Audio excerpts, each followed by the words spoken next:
Hey guys, and welcome back to a brand new episode of my MotoGP 18 Rider Career Mode, and we are here for rounds, I believe, 8 and 9 or 9 and 10, I'm not really sure anymore. I was starting to lose track as we now go really deep into the season, but today we are racing around the Sachsenring and the Brno circuit, two very good tracks, and I'm very much looking forward to those. But for this episode, guys, we have a few changes and a few, a bit of advice I've taken on board from you guys in the comments from the last episode. But first of all, if you did miss the last episode, then I do urge you to go check it out in the card annotation in the top right hand corner of your screen before you come back to this one, as I'm now going to delve into possible spoilers. But for this episode, guys, we have a bit of your advice and also things that I've changed on my end. So I was debating whether to change the difficulty from 105% AI down to 104 because I'm lacking that little bit of pace to really make the challenge.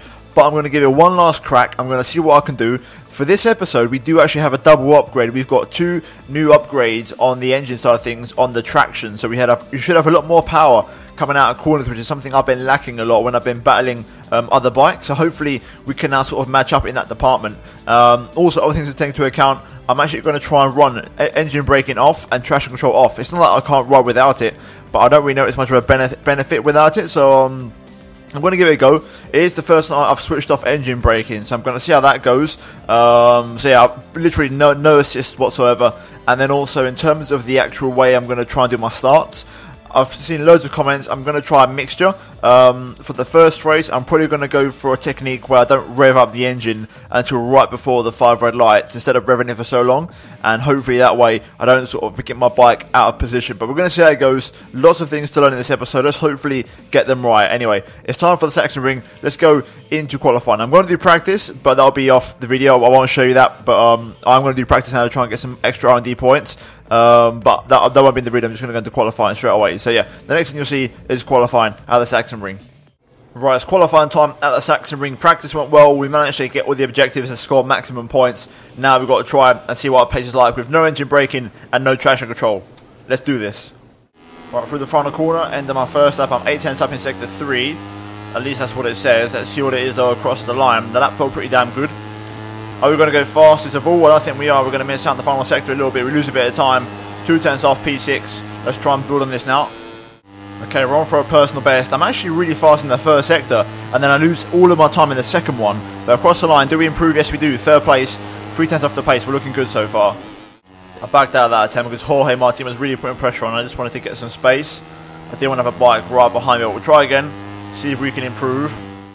I just can't seem to improve my lap time. I think I might have actually already done my best lap. I just lose too much in that second sector, unfortunately, and I can't really pull it back. Okay, it's not too bad. I've only lost 3/10 through sector 2 this time. I could definitely pull this one back. It's not a personal best, but I'm a lot more in the money this time. There we go, fastest in sector 3. Can I hold it together for a couple more corners here? Up the hill through the final sector. It's not been my best final sector, I've got to admit. I'll be surprised if this goes fastest, but it's going to be close though. We do a personal best, but we remain in P3. Okay, I'm going to try one more time. I've just come into the pit lane, I got fresh tyres on. Let's try and give it one last go. That was a brilliant sector through, made so much time up. I've just got to really throw into these last two corners here and hope for the best. Got to play around with the throttle and the brake a bit. Probably lost a little bit too much speed through there. Could have definitely carried it through a little bit more there, but not too bad.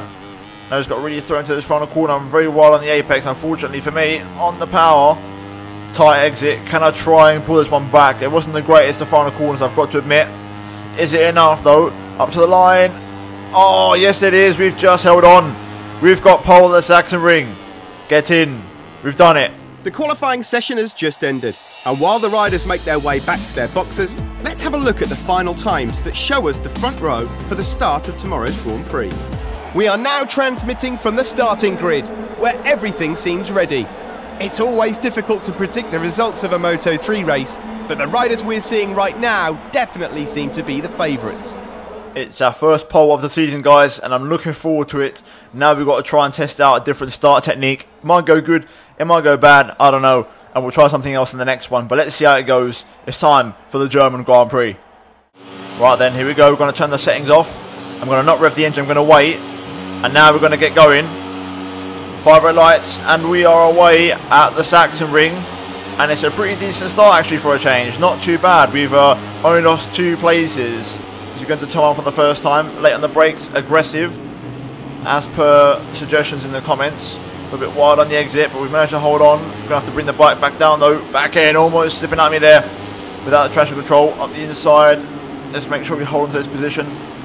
Got to make sure I hold on to third place at least. I can definitely match Canet and Martin for a race pace, but my laps have to be perfect. So this is where I lose all my time. This sort of sector 2, this long left-hander that never ends, is where I lose all of my time in qualifying. So let's see how it goes. On the brakes a bit through there, just trying to get the nose down. Once I get through that section, I'm okay for the rest of the lap. We are running the soft front, soft rear, and it's a 6-lap race. So let's see if our tyres hold on. We've been struggling the last couple of races with our tyre wear, and now we've got no assist, so this could be pretty interesting. So far, the pace from these two is really good. They're really trying to stretch the pack here. I'm trying to keep up. I'm also shaking off the guy behind me in P4. Really, really quick pace. We go fastest on that last lap, fast up of the Grand Prix, but we are really on the limit of what I can do for lap time here. These guys are really quick. I don't think my tyre wear is on. I think once again the setting has reset itself.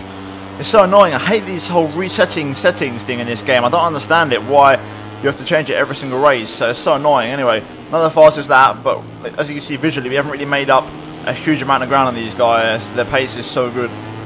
I just got it all wrong into there. Just got way too hot on the brakes. I just cannot match the pace of these guys. They're so consistent, and it's just so hard to make any real inroads. Onto the last lap of the Grand Prix. I don't think nothing much is going to happen here. I'm trying my hardest to push, but I just can't be consistent enough. Like just now, I've just done another fast lap just there, but for some reason, even though I've done the fast lap, they seem to be not any closer. It's really frustrating. Right, final couple of corners. Even if if I'd led out after the first lap, I would have really struggled to sort of keep these guys behind just because of how bulletproof their pace is. They're just literally untouchable. They're like machines. Either way though, P3, I'll take it. Another podium, and we come across the line there for third place. Not bad. Hopefully we can try again next time in Brno, but there was definitely positive signs, you know, first pole position of the season, and also an actual good start, which is also very good. So a lot of positives there, but now let's run you through the final race results. The Parc Fermé is starting to fill up with the stars of the race. Let's take a look at a graphic of the official results of the just finished Moto3 race. Yeah. Right then, it's qualifying time for the Czech Republic Grand Prix at Brno. Let's see how this one goes. Hopefully it's a good session. Let's get into it. Okay, first attempt in the books, final corner to navigate. I don't think I've got a great pace around here. Jorge Martin was right in front of me on the pit exit at the start of the lap, and I've now lost his name tag, so I don't think we've got great pace. We go P15 in our first attempt, 9 tenths behind Rodrigo. We're a little bit far behind here. Okay, the big boys are setting their lap times now. Aaron Canet has just gone fastest. Jorge Martin is about to respond, going across the line now. Does he go faster? No, he doesn't. But right now we're P22, on for a personal best to get us with the P21, but we are quite a way off. This to me smells like Qatar again, so it might have to be damaged imitation, this one. We're not even improving. We are miles away around here. It's actually a little bit concerning how far behind we are after the pace. It's such a long lap. So many places where you can lose time. I'm starting to realise I lose all my time in sector 3. I was only 4 tenths down this lap in the after the first 2 sectors, but in sector 3 I just lost nearly a second. So yeah, we're definitely struggling in that sector 3 section. Okay, there we go. Another personal best, 1.4 off the pace. Sectors 1, 2 and 4 are okay. Sector 3 is poor. Okay, I've just come into the pit lane. I've made some setup changes to try and improve overall cornering speeds, and we're going to try and go again to see if we can improve. I backed out of that attempt because I had a little bit of traffic. We're going to try and go again. I was on for a personal best first sector, so there is a bit of time found there. Okay, that wasn't too bad. As the lap went on, I got better and faster. The personal best sector actually equaled the fastest, and across the line we go 1.2 up to P20. I reckon I can get inside the second here. That lap was on for a small improvement. First sector was good. The lap sort of fell away from me though that time round. Frustrating, but I just can't find the time. I've sort of accepted I just don't have the pace around here. Okay, this lap's a little bit better. Inside the second in sector 3. Let's hold it together for these final 2 corners.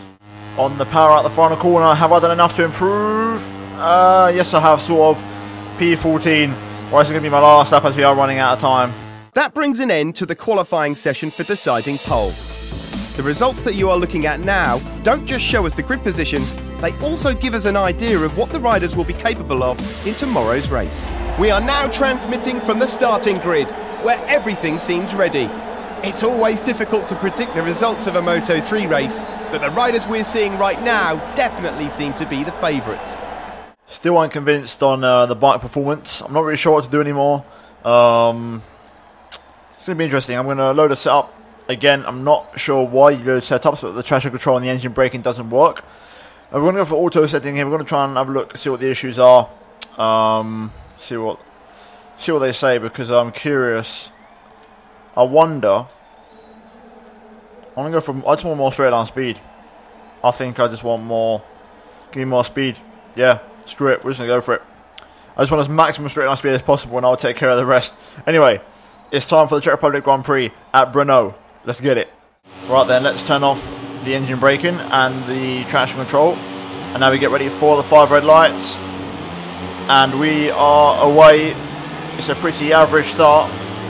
Nothing spectacular, but it's okay, not terrible. We can work from here. Aggressive into turn 1 is the way to go. So that's exactly what we're going to do. We're going to keep the inside line. Make sure we hold this position because this is a good place to be. All over the curbing. Nice exit. And there we go, just cutting off Philip Ertl there. Switch back on a couple of guys. And we're into the top 10. Good start. Got a slipstream now on Antonelli here. Might be able to go up the inside on the brakes possibly. I'm pretty good on the brakes in some corners, I feel. Inside move. And that is that nicely done. Block him off. And we're into P9. So far, good start actually for a change, which is something I don't say too often, but we've managed to recover quite nicely. Now I need to see what my race pace is like. I need to really concentrate and get my head down, because I'm going to have to really give it my all to be competitive around here. Okay, end of lap 1. We're holding on to P9 for now. This isn't too bad. Antonelli just barging his way through there. He's managed to make the move. I need to snap back straight away and not let the AI rule the rhythm, otherwise I'm going to be in trouble. So Antonelli though makes the move stick quite nicely. I need to try and stay with him if I can. I'm losing contact with the top 8, which is frustrating, but to be expected. If I could just hold on to P10 now, if I could finish inside the top 10, I'd be happy, considering the pace. Antonelli is one of my championship rivals, so I just need to make sure I don't lose him out of sight. On to the last lap of the Grand Prix. It's been a pretty straightforward race. I think we might be okay to hold on to this position, but my rear tyre is starting to go, so let's try and hold on to this for one more lap. Last lap of the Grand Prix, I'm starting to be really under pressure now. I got Marco Bezzecchi behind me, who's on the KTM, and I might be at risk of not being the first KTM to cross the line, so I've got to be careful through the final few corners. We keep under control through there, keeping the rear tyre under control. As you can see, Bezzecchi's right there, looking so close. Will he get me into the final couple of corners? We won't know. I'm going to have to try and brake late into this one here. Penultimate corner, get the apex, nice and tight, nice and tidy, and then open up the final corner to really attack the apex. Power on, tyres letting go a little bit, but we make it work, and we're going to hold on to a top 10 finish. So you know what? I'll take that. From P14 or P15, I'll take that. The rider I'll be happy about it, but I'm fine with that. That's not too bad, considering we had no pace. That was a difference of how much we've improved since Qatar, in my opinion, and how much we've sort of got better and understood the bike a bit more. But let's run for the final race results. While the riders complete their victory lap, let's take a look at the final ranking of the Moto3 race. So yeah, as you can see, Canet wins ahead of Martin, and Bastianini rounds up the podium. We are just outside the top 9 in P10, as you can see. Our fastest lap, I mean, look at the difference. 208.8 was my best lap that race, and everyone else was 280, 283. Literally, I was the best of the rest there. There was a different level of pace in front of me that I just could not match. So I can't complain when I'm absolutely nowhere near the pace. But in terms of the Riders' Championship, we dropped down to P5 now. And the Gian Antonio has got himself into 3rd place. Realistically, the best we can do this season is probably P3. So that's what we've got to try and hunt down. And fingers crossed we can get it. Right, so engine power is pretty good. We've got 14,200 points to spend. So it's time to spend it on different things. Now, this one could be good. Penetration for top speed. I'm going to hold back on that one for now. I want to go elsewhere. Now, frame, I want to try and level this up. So we're going to go for the stiffness, which is going to increase the reaction speed through corners. We're going to get that one on the bike. Then suspension wires, I think we're just going to get one of each. Be honest, just got to try and get as much on the bike as I can. And yeah, we've now sort of balanced it up a bit. In the next one, we'll have to do some brake upgrades. But at least we've got 3 upgrades coming for the bike in the next race. And hopefully, fingers crossed, it will work out okay for us. And then eventually, I'm going to look into getting modularity and aggression on the brakes. But anyway, that's been it for this episode, guys, of the MotoGP Rider Career Mode. If you have enjoyed it, please do leave a like on the video. And let's try and smash 150 likes for this episode, guys. If you're new to the channel, please do get subscribed and also turn your notifications to not miss a single upload from me. And finally, do check out these 2 videos on screen if you have missed them by chance. But other than that, guys, thanks for watching. We'll see you in the next one. Goodbye.